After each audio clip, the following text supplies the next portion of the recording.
Well, hello everyone and welcome back to Sew Grinding Sew. Today we are going to work on our Humble Beginner Quilt Kit. We are going to get all three of our bindings on with an A-lock here.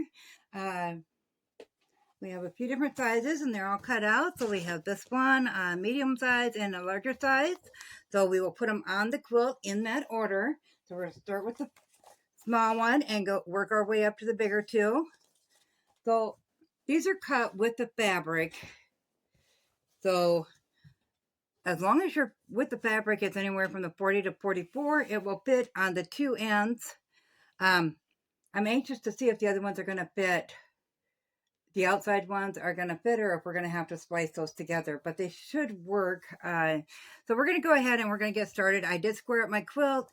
It says it should come in about 40 and a half. Mine is coming in at about 39. So I may end up putting a fourth border on it. I'm not sure yet.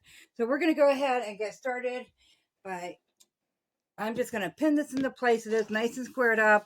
So we do have some straight edges to work with. So I'm just going to pin it starting at one corner.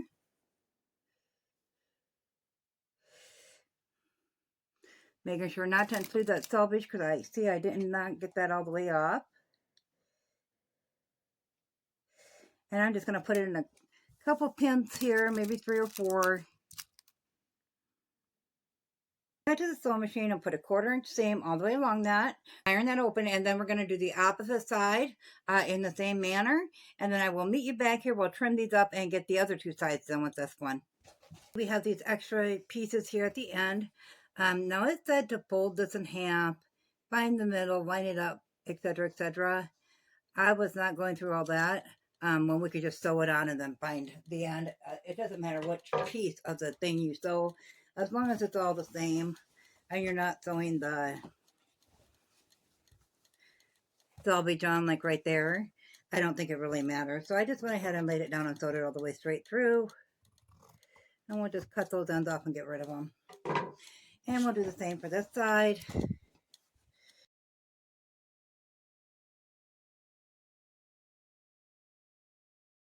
Go ahead and set that seam and iron it open.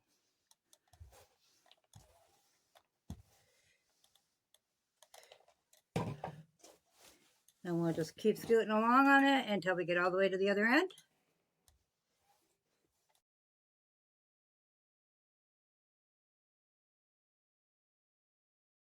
I'll get my iron cord on buried here. I've seen cordless irons and I always thought about them.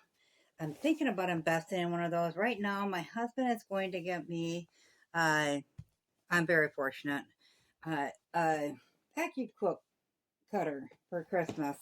So I had to pick that out and whatnot, and that will make cutting a lot of these pieces a lot easier than cutting them out individually. So we will have a video on that, trying that out, seeing how it all works, what all comes with it when it says, you know, I got the starter bundle, it's the one that we're ordering. And it comes with certain dies and certain mats, but you got to have a mat for each die. So it's all new to me. So if you're more experienced with the IQ quilt, you'll probably chuckle at that. But when I was looking, I was thinking, well, I want that 2.5 inch strip one. But then you also need the 10 by 24 or 6 by, I can't remember.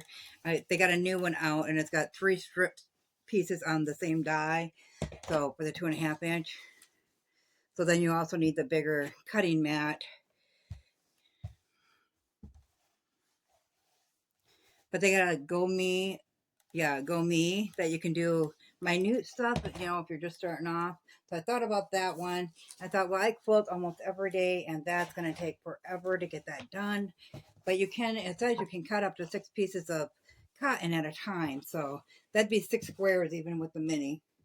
Okay, so now we're going to take our other 2, and I want to see if that still reaches across the fabric. It should, but I cut, or actually, I cut 5 just in case because I can always reuse strips for something else.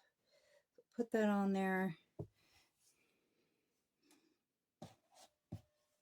Oh yeah, it's still going to reach. So we're going to go ahead and do the same thing on these 2 sides. We're just going to line that up. Take it to the sewing machine, put a 1/4 inch seam all the way along it. We're going to turn it around and do the same with the other side. 2 on and iron up open, and then I will meet you back here.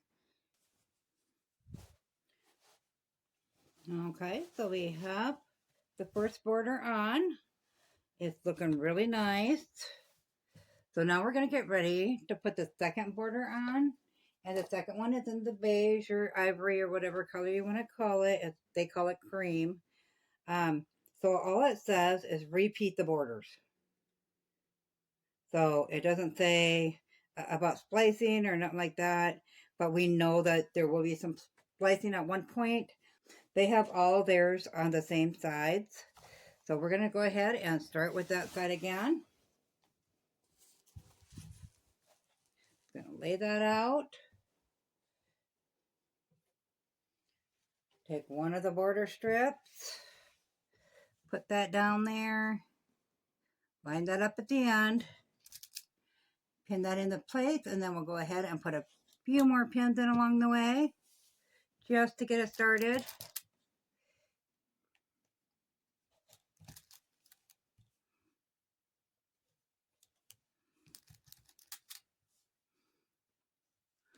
So we will go through the same process on this border as we did the last one. So I'll get it all on there, get it iron flat, and I'll meet you back here. Okay, so we got border number 2 on, which is this cream one here. We had the first one on. It's looking really nice. So we're going to go ahead and go back to the table and get border number 3 on and get that final measurement to see what it turns out to. I'm really liking this, but I love fall colors and I love burgundy. So this one is right up my alley. You'll have to let me know in the comments below what you guys think of this one. All right, I'll meet you back at the table. Okay, last but not least, we're putting on the bigger burgundy border here. And I'm going to grab 4. Actually, we're going to see how far one of these reach on this border. This is where I'm afraid that we're going to run short. So we'll go ahead and get that pinned into place at the end there so I don't lose that as long as we're here. Okay, not the middle, and it's not quite reaching the middle of that square. So I don't know if that's going to, yeah, we're going to be a little bit shy. So we're going to go ahead and put 2 of these together and use the middle of it. Put 2 together for each side because once we get these on reverse sides, then we're going to need even longer for the other ends because it's going to have the width of this times 2 also on that. So we'll go ahead and hold that up and set that aside and work on these borders. Join them together. We're going to put it on the diagonal, so we're just going to take these, line those up, making sure to miss that selvage edge.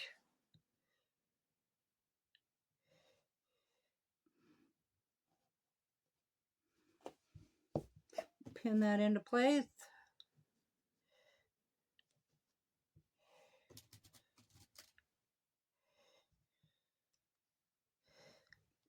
Now let's mark our line. We're going to sew exactly from there, that point to that point.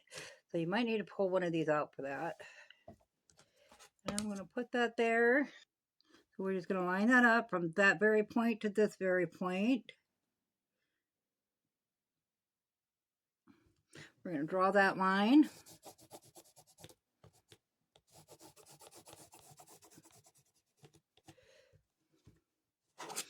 Then we'll pin that back into place.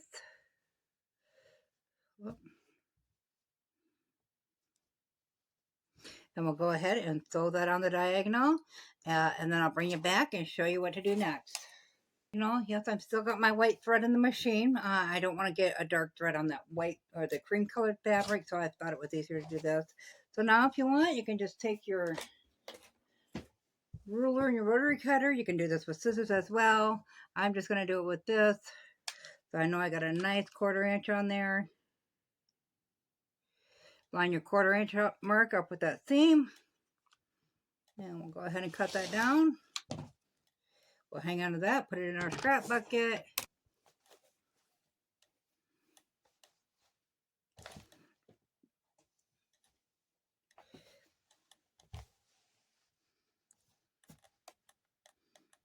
Cut that seam.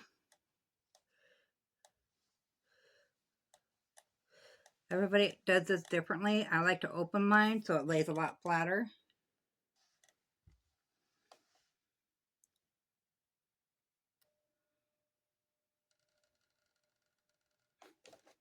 Okay, then we're just going to take our scissors and snip these up at the ends, these little dog ears.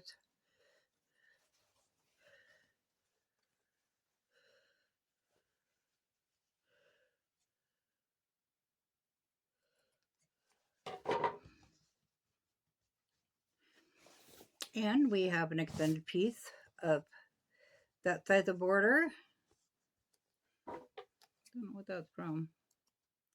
Okay, so we need to do this a total of 4 times. So I'm going to go ahead and work on that and get them all done.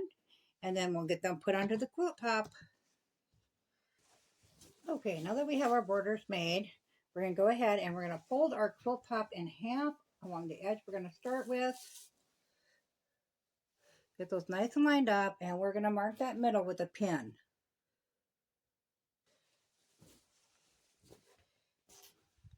Okay, we know the top part is the middle. You can put a crease in there if it'll stay. I don't know if that's going to stay, so I just put a pin in it. And then we're going to fold our strip that we just made. And we're going to find the exact center of that.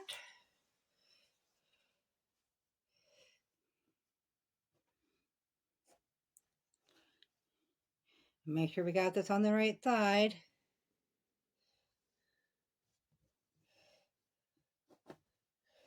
So right sides together. Find that middle marking, line that up with your pin, and you're going to start right there.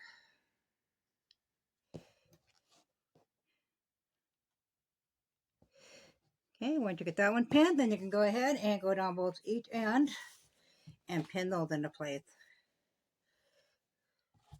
The reason you want to do that is so like one doesn't have the seam here and another has it here, so they kind of all meet in the middle.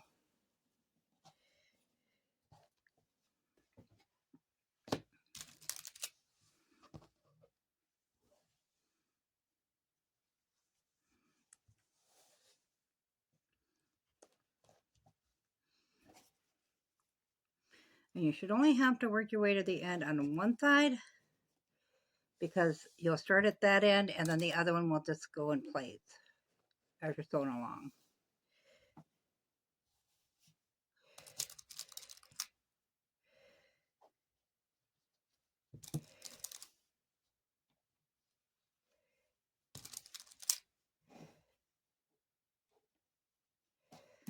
Okay, then I'm going to take that excess at that end and cut that out so we're not fighting that under the sewing machine. And we don't got to be exact with it because we can come back and trim it up later. So I'll go ahead and put a 1/4 inch seam all the way along here, flip it over and do the other side. We'll get those ironed open and then we'll come back and do the other two sides. Okay, so I have the two ends on. So now we're ready to put the top and bottom on. So we're just going to go ahead and find that center again. So we got that marked, and then we're going to find it on a border as well.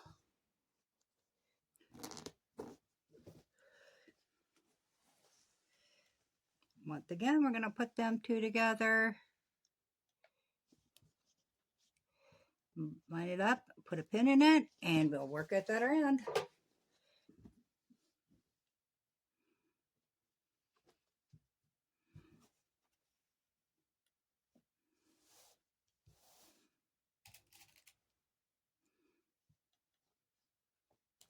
And then we'll go ahead and trim up this end here. Now remember, it don't have to be exact. We can come back later and trim up that. We just don't want to cut off too much. Okay, I'll bring that to the sewing machine, put a 1/4 inch seam all the way along that side, come back to the other side, get them ironed open, and I will bring you back to see the finished quilt top. We have all 3 borders put on now.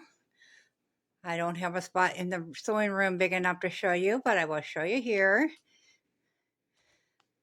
So if I had to do it again, I think I would. I really like the design of this. I like the checkerboard pattern, and the 3 borders actually look really nice on there. You'll have to let me know what you think about that. It is measuring out 52 inches. It said it would be 54 by 54. So obviously there's a couple errors there. I'm not going to square it up for the fact that I may add on another border yet. Maybe in one of these colors that we pulled in when I had to redo that square. I kind of like that one. So we'll see about that. But it did end up to be 52 by 52, so that's good. As always, guys, if you found this video useful, go ahead and give it a big thumbs up. It really helps our channel grow. If you haven't subscribed yet, go ahead and hit that subscribe button because we'd love to have you here at Soul Granny So. Thanks all. Have a good day. Bye.